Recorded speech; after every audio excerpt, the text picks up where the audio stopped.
बरसरे-आम फांसी के हवाले से बड़ी लंबी गुफ्तगू हुई।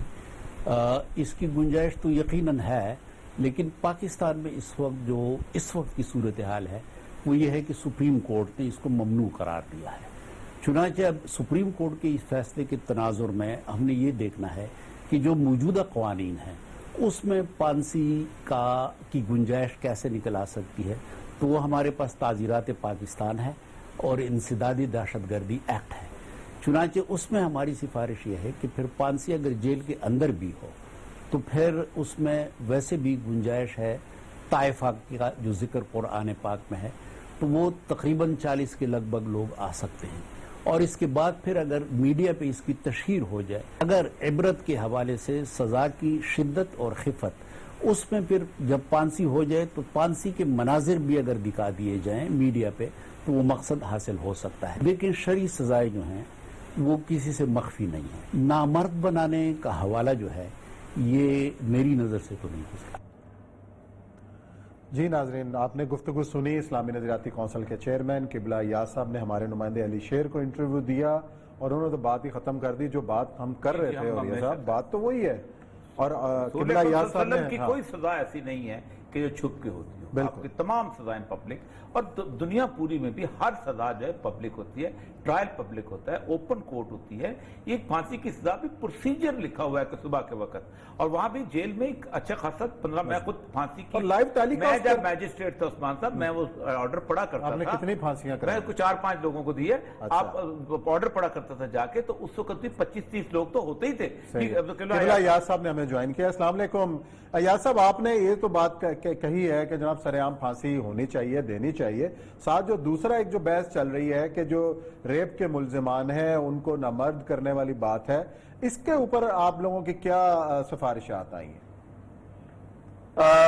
ये जो नामर्द बनाने वाली बात है और जिनसी सलाहियत से महरूम कर देने वाली बात है, ये अभी तक इस्लामी नजरियाती कौंसिल को बाकायदा तो ये तजवीज या ये बिल की सूरत में हमारे पास अभी तक नहीं आया।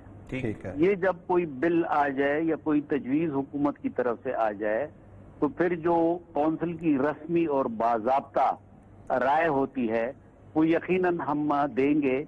और इसके लिए जो तरीक़ाकार है आईनी कि हमारे, आपका ख्याल क्या है, इसको दी जाना चाहिए, करना चाहिए?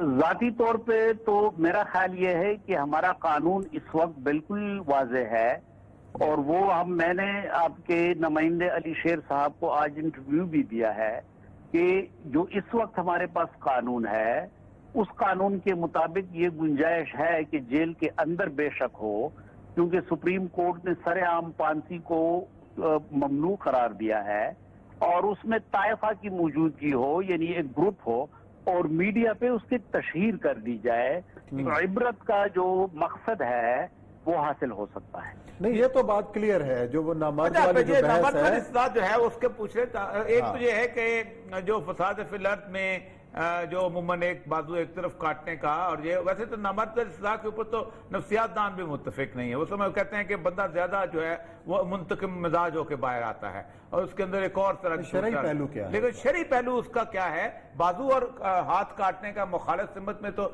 सजा मौजूद है। देखें, शरीयत में अगर आप देखें, आपने बिल्कुल सही फरमाया कि इसका तो कुरान में जिक्र है उस सजा का, लेकिन नामर्द बनाने की सजा ये ना कई हदीस में इसका जिक्र है, ना कुरान पाक में है, और ना फिक्र इस्लामी में इसका जिक्र है। तो ये इस वक्त भी पूरी दुनिया में कहा जाता है कि 2-3 ममालिक में है, बाकी कहाँ भी ये सजा नहीं। तो अगर आपके पास ऐसी कोई चीज आती है राय लेने के लिए, तो इसके ऊपर आपकी क्या राय हो सकती है? आप मुखालफत करेंगे? जाहिर है कि इस्लामी नजरियाती कौंसिल की कोई इनफरादी राय नहीं होती।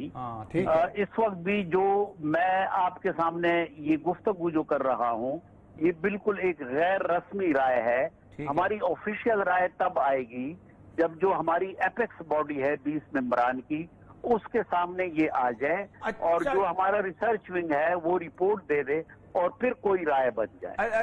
साहब, एक को जो अबू दाऊद की वो मशहूर हदीस है कि जिसमें अगर एक खातून जो थी वो सुबह के वक्त नमाज पढ़ने के लिए निकली और उन पर एक शख्स ने हमला कर दिया اور اس کے ساتھ زیادتی کی تو آپ صلی اللہ علیہ وسلم نے پھر مہاجرین دوڑے، آپ نبی آپ جانتے ہیں، اور اس کو پکڑ کے لے آئے، اور وہ خاتون نے اسی کو پہچان لیا کہ یہی ہے، لیکن بعد میں ایک اور شخص نے وہیں بیٹھے ہوئے قبول کر لی کہ یہ مجھ سے غلطی ہوئی تھی، اور پھر نبی صلی اللہ علیہ وسلم نے اس کو کہا کہ تمہیں معاف کر دیا گیا اللہ نے، اور اس شخص پہ سزا حد جو تھی وہ نافذ کر دی گئی، باقاعدہ حد نافذ ہوئی تھی۔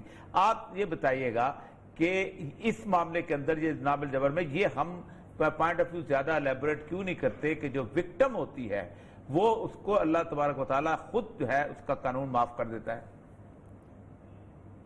بالکل، دیکھیں یہ تو پورا قانون ہے زنا بالجبر کا، جی جی، اگرچہ اس نام کے ساتھ بھی لوگوں کا اختلاف ہے، لیکن اس وقت جو قانون ہے اس میں ذکر اسی لفظ کا ہے۔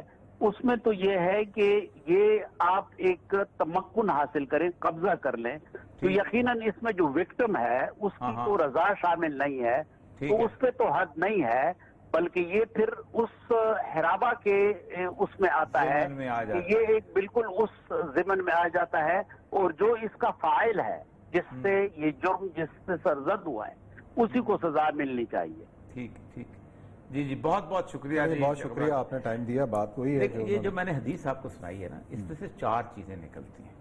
پہلی بات تو یہ ہے کہ جو زنا بالجبر کرنے والا ہوتا ہے، زیادتی کرنے والا، وہ کسی بھی معاشرے میں ہے۔ رسول اللہ صلی اللہ علیہ وسلم کے زمانے میں ریاست مدینہ میں ایک عورت جو ہے وہ صبح کی فجر کی نماز دینے میں پڑھنے آ رہی ہے، تو آپ دیکھیں کہ اس وقت بھی اس مدینے میں بھی، تو یہ کوئی ریاست مدینہ ہے یہ جو ہمارے یہاں بکواس کرتے ہیں لوگ، ایسی بات نہیں، وہ ذہنی مریض ہوتا ہے۔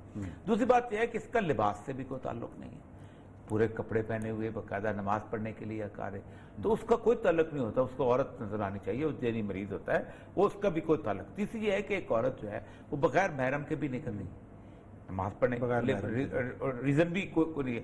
تو یہ ساری چیزوں میں، اور سب سے بڑی بات یہ کہ پریشانی کے اندر وہ کسی غلط آدمی کو شناخت بھی کر سکتی ہے، اس نے ایک غلط آدمی کو شناخت کر لیا تھا، جس پر رسول اللہ نے باقاعدہ اس کی انویسٹیگیشن شروع کی، اور جب وہ بندے نے اپروو کیا تو اس نے، وہ ذہنی مریض ہوتا ہے۔ دوسری بات یہ ہے کہ اس کا لباس سے بھی کوئی تعلق نہیں ہے، پورے کپڑے پہنے ہوئے باقاعدہ نماز پڑھنے کے لیے آکار ہے، تو اس کا کوئی تعلق نہیں ہوتا، اس کو عورت نظر آنی چاہیے، وہ ذہنی مریض ہوتا ہے، وہ اس کا بھی کوئی تعلق۔ تیسری یہ ہے کہ ایک عورت جو ہے وہ بغیر محرم کے بھی نکل رہی ہے نماز پڑھنے کے لیے، ریزن بھی کوئی نہیں ہے۔